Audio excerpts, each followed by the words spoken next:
We often preach the grace of Jesus so much. He was such a loving man, and he looked at others and he forgave them for the things they did, and he healed them from the things that they were hurting from. And it's so easy to preach the good, but what did Jesus take us away from? John chapter 8. The Pharisees catch this woman in adultery, and by Moses' law, she should be stoned to death. So all the Pharisees are around, and they all want to cast stones at her, right? They all want to kill her. And Jesus says, let the man who hasn't sinned cast the first stone. And all of them leave, right? Because Jesus told them, the man who hasn't sinned, don't throw a stone, right? So this was grace from Jesus. This is beautiful. Like the fact that he looked at all of these men, the Pharisees, and he protected this woman. And there's so much good in that.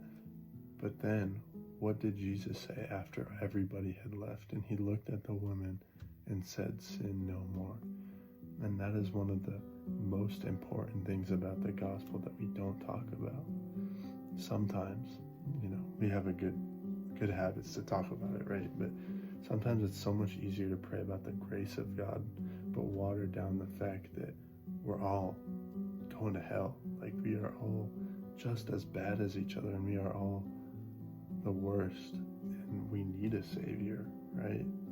And it's so easy to talk to people and to say there's all this good, but it's keeping them from actually turning from that life, right?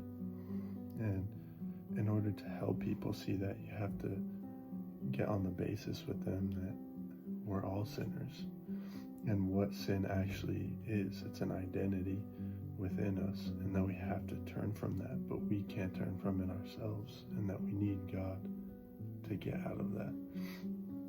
So next time you do, preach to somebody, just try to get on the basis with them that we're all sinners, and what they're doing, obviously they have to come to an understanding that that's wrong, but in the same note, you have done wrong too, right? Like I, as the person who's teaching, has done just as much wrong as they have. So yeah, I hope you guys do well in preaching, and love you all. Thanks.